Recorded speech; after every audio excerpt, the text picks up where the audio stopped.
não parar, não precipitar e não retroceder. Então dizer para esse cara, sabe quando nós vamos parar? Nunca. Nunca na sua porca vida. Né?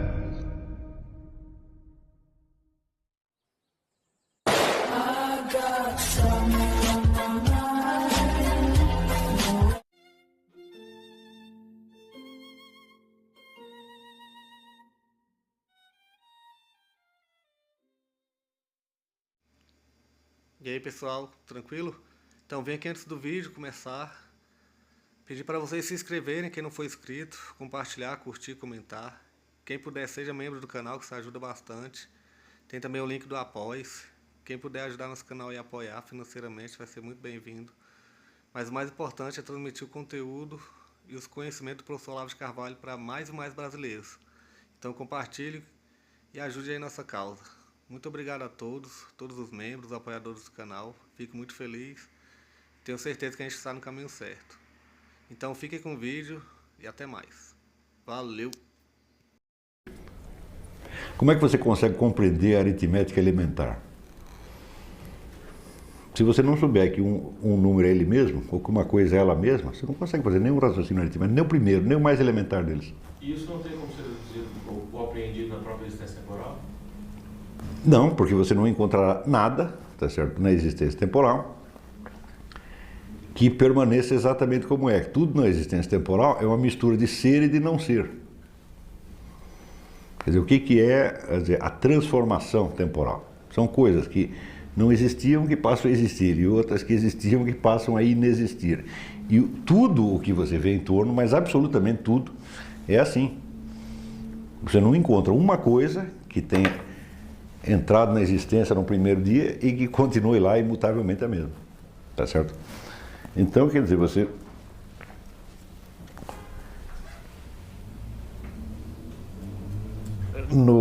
Na esfera temporal, você só tem experiência de dados temporais.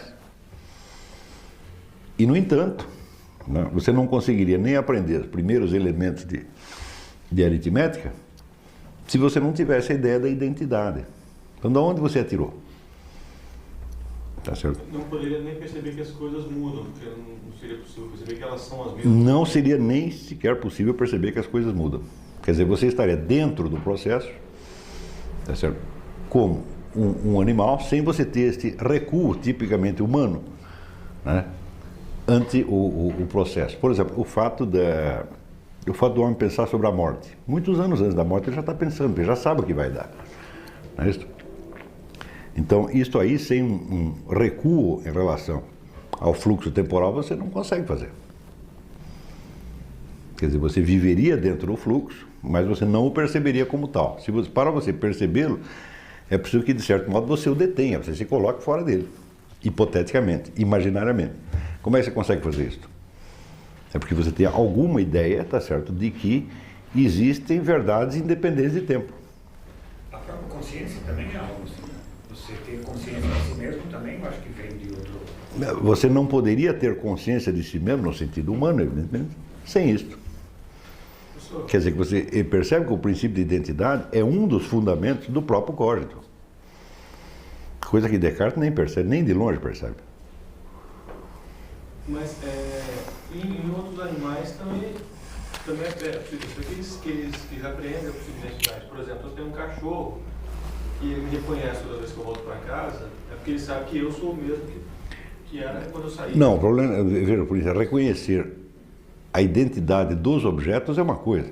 Reconhecer a permanência do princípio é outra, completamente diferente.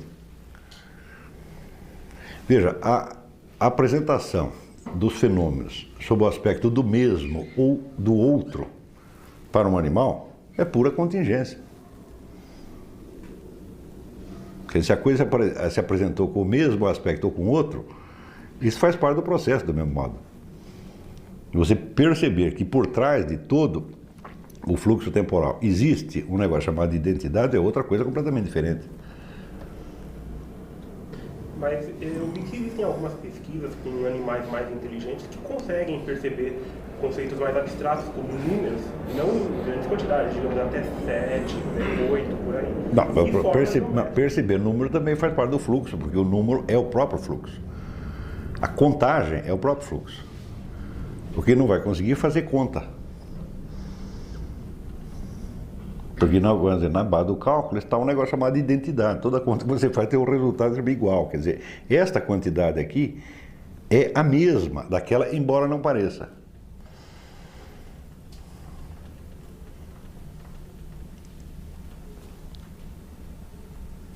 Isso aqui é impossível de um animal perceber. O animal, então, ele para na contagem, o ser humano vai além. Ele para na constatação empírica de identidades.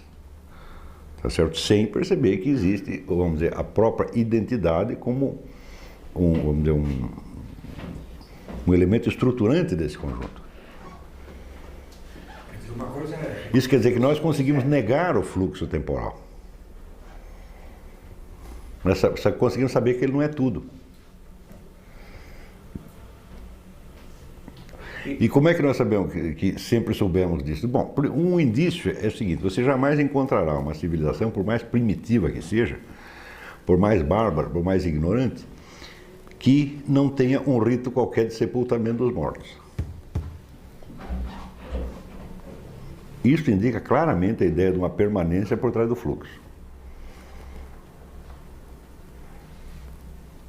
Entendeu? Então, provavelmente a percepção consciente da identidade, vamos dizer, é a base da própria existência humana. Se vocês se lembram da outra aula, né, nós explicamos aquelas culturas de tipo cosmológico como fenômenos que emergiam da busca da permanência por trás do fluxo. O que te faz, por exemplo, observar um ciclo lunar inteiro? Não é a ideia, vamos dizer, de você perceber por trás do fluxo uma repetição e de poder usá-lo conscientemente? Note que o homem não faz isso como os animais. O animal, quando tem um comportamento cíclico, ele simplesmente está dentro do ciclo, ele acompanha o ciclo da natureza fielmente. Você pode acompanhá-lo ou não. Você é o contrário. Em vez de acompanhá-lo, você pretende vencê-lo. Por exemplo, criando situações estáveis no meio de um clima instável. Tá certo? Quer dizer, na medida que você procura colocar sobre o meio natural uma ordem abstrata que não está na própria natureza, embora possa ter sido inspirada até nela mesma, tá certo? Você está se colocando fora e acima desse ciclo. Isso tudo já pressupõe o conceito de identidade, eternidade, permanência, etc, etc. Inclusive instituir ciclos extras, né? Que não... Você criar outros ciclos. Claro, você cria ciclos propositais, ciclos ritualísticos, ciclos cívicos, etc. Rotinas de trabalho, etc., que não acompanham de maneira alguma a ordem natural. Como é que você consegue fazer tudo isso? É porque você tem a ideia de um extratemporal, do supratemporal. Não é isso? A ideia de ciclo, bicho também tem. Ele acompanha o ciclo. O que ele não pode fazer é sair fora. Muito menos criar o seu próprio.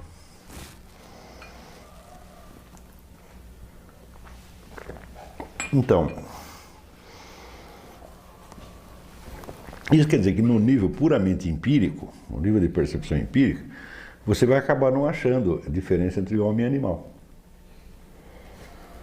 Você vai perceber, vamos dizer, é no quadro, a priori, como diria o Kant, dentro do qual se dá a experiência humana. Agora, no nível empírico, percebe assim, percebe assado, você vai acabar achando que o homem é idêntico ao animal. Hoje em dia, vamos dizer que as pesquisas a esse respeito se confundem barbaramente por causa disso. Porque realmente, eles não sabem mais a diferença entre homem e animal. Porque na medida em que não conseguem defini-la de acordo com os critérios de uma dada ciência empírica, tá certo? Eles, em vez de dizer que a ciência empírica é limitada, não, eles dizem que a diferença que a ciência não consegue pegar não existe. Mas não vai uma atitude ideológica nisso também? Mas toda a estrutura da ciência, da ciência empírica na medida em que esteja baseado num pressuposto empirista, é ideológico, puramente ideológico. E consiste também na ideologia do método. Você inventa um método, tá certo? E agora o método tem prioridade sobre os fenômenos. Quer dizer, você não está aberto à variedade dos fenômenos. Você só aceita aqueles que já estão no método, né? Que você mesmo inventou. E isso chega a tal ponto que a simples possibilidade de perceber a existência dos fenômenos paralelos acaba se abolindo. Por exemplo, as pessoas acreditam piamente que é possível você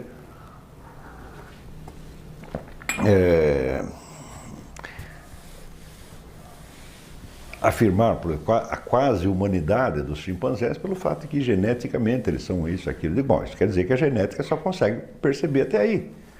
Outras diferenças que são patentes aos olhos da cara, tá certo? Que não poderiam ser apreendidas por meios genéticos e requereriam até mesmo, vamos dizer, um estudo dessas estruturas a priori. Mas que está fora da genética. Então, para o geneticista não existe. Quer dizer, é claro que esse é um raciocínio de muito primário, muito bobo, muito pueril, tá certo? Mas nós não podemos esquecer que qualquer pessoa pode obter um diploma de geneticista continuando pueril, imbecil, totalmente selvagem. Isso é perfeitamente possível, porque é um emprego técnico, no fim das contas. A própria estrutura de ensino universitário se incumbe, vamos dizer, de simplificar o ensino para que o indivíduo possa rapidamente atravessar as etapas intermediárias e poder exercer um trabalho técnico.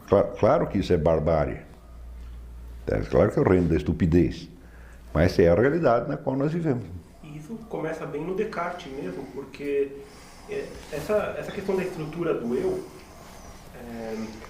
ele poderia ter começado a perceber o mesmo que Agostinho percebeu, mas na hora de dizer o que é o eu, ele simplesmente encontra lá uma caixa preta, né, é a coisa pensante, e fala, é isso, e não tenta saber o que é aquela... Vamos dizer, ele separa, vamos dizer, a ideia que ele tem do eu da experiência real. Ele abole a experiência real e fica somente com a ideia, com a autodefinição que o eu se deu. Então, a partir do momento que ele encontra o cogito, ele define o eu como coisa pensante, em oposição à coisa extensa. Quer dizer, existem coisas materiais cuja principal característica é medirem alguma coisa. E tem uma outra coisa que não mede nada, tá certo? E cuja principal característica é dizer para si mesmo, eu existo. Tá certo? Então, ele parte aí para a dualidade de substância, que é um negócio sem pé nem cabeça, evidentemente. É isso? Porque eu não vejo por que uma coisa extensa não possa dizer para si mesma, eu existo. Aliás, eu mesmo acho que eu sou uma coisa extensa que diz para si mesmo, eu existo.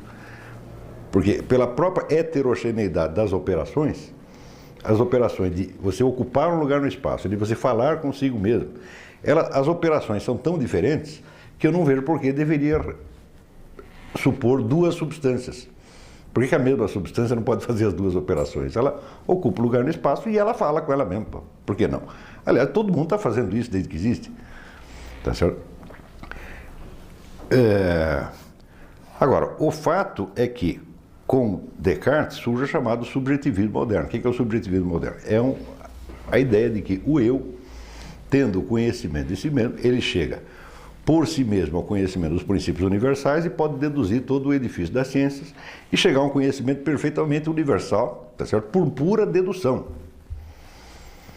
Tá certo? O que é, evidentemente, uma ideia louca.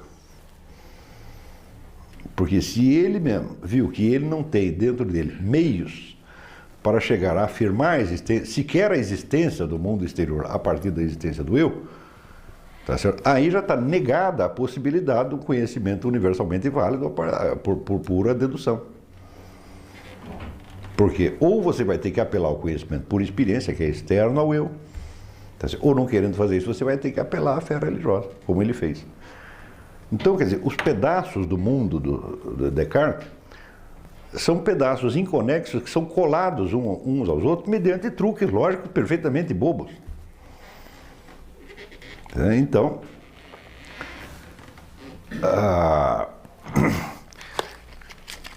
o subjetivismo moderno, por sua vez, não conseguindo se sustentar, ele será substituído, a partir do século XIX, sobretudo, mas no XX também, por uma série de filosofias que negam a existência do eu e negam a existência da consciência. Quer dizer, que é uma espécie de teoria da compensação, né? Então, quer dizer, foi feito um tamanho absurdo para um lado, que mais dia menos dia é fatal que alguém invente um outro absurdo para o outro lado. Se você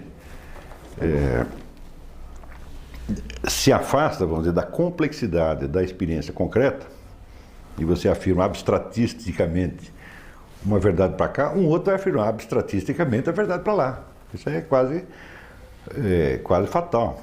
E daí, este mesmo fenômeno sugerirá, né, a Hegel a ideia de que este é o processo normal do espírito. Né? Afirmar uma coisa para cá e depois afirmar a sua contrária para lá. Né? Eu digo, bom, mas nem sempre é assim. Isto pode ser o processo normal da inteligência que funciona abstratisticamente. Tá certo? Mas, no processo da experiência concreta, realmente não é assim.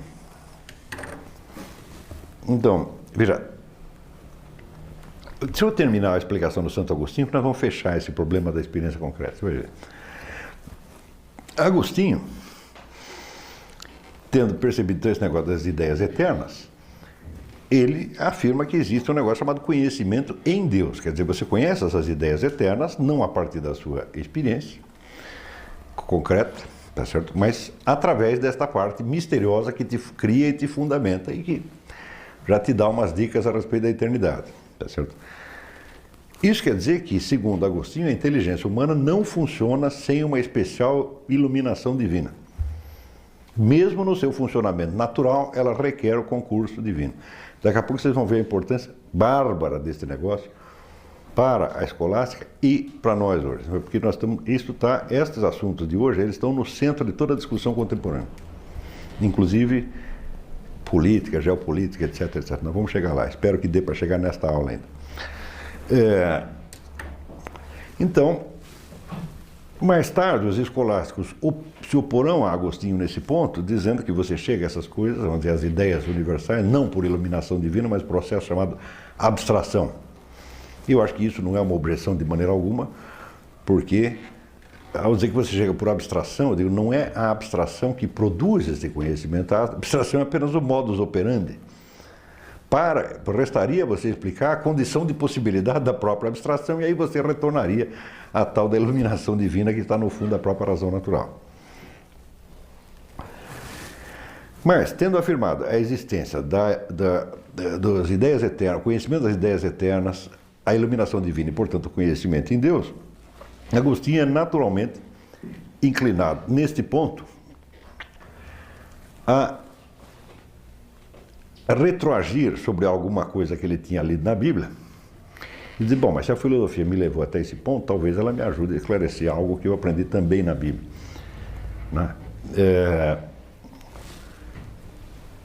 Então, se eu percebo que eu carrego dentro de mim o mistério da minha Constituição e, portanto, que Deus está presente em mim, tá certo? Como meu fundamento, naquele mesmo momento em que eu estou falando comigo mesmo, tá certo? Então, é normal que esta presença de Deus esteja também em tudo aquilo que eu conheço. Quer dizer, que se o meu conhecimento de mim mesmo, ele é incompleto, porque na parte, vamos dizer, desconhecida, está a presença do fundamento oculto, a mesma coisa deve acontecer com tudo aquilo que eu conheço. Porque nada é causa sui. Então, em tudo está presente, está insinuado, vamos dizer, a marca da causa eterna que fundamenta o temporal. E Agostinho dirá que, se, de acordo com a Bíblia, Deus é ao mesmo tempo uno e trino, que tem uma unidade de substância, mas com 3 modalidades ou pessoas diversas, a mesma Trindade se reconhecerá em todos os objetos, todos os seres, Porque todo ser se constitui de 3 elementos que são distintos e inseparáveis. Primeiro, tudo que é alguma coisa, ou seja, tem existência. Tá certo? Porém, além de ter existência, ele tem uma consistência, ele tem uma essência. Tá certo? E se a existência reflete o poder divino, ou a onipotência divina, que o chama do nada à existência, o fato de ele ter uma essência ou consistência mostra a presença da inteligência divina, que conhece de antemão as essências dos seres, tá certo? E que cria inumeráveis formas perfeitamente diferenciadas e interrelacionadas. E, em terceiro lugar, tudo aquilo que existe é um bem, de algum modo. E o bem mostra precisamente o nexo entre a existência e a essência. Ou seja, a existência é devida à onipotência divina, que, conhecendo as essências dos seres, quis a sua existência, tá certo? Por ser um bem.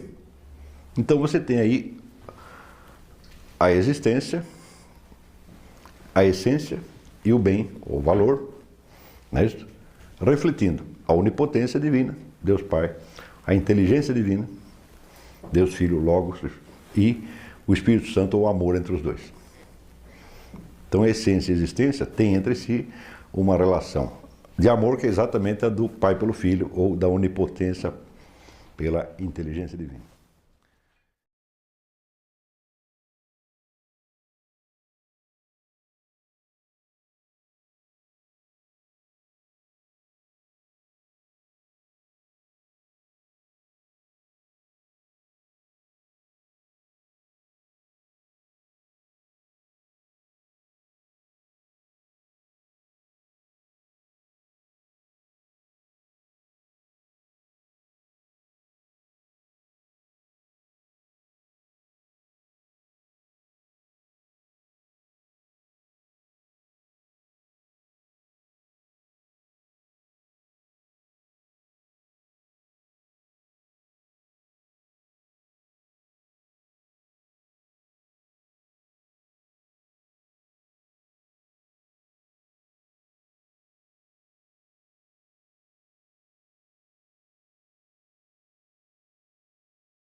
Chegamos a mais um final de uma aula, de um vídeo.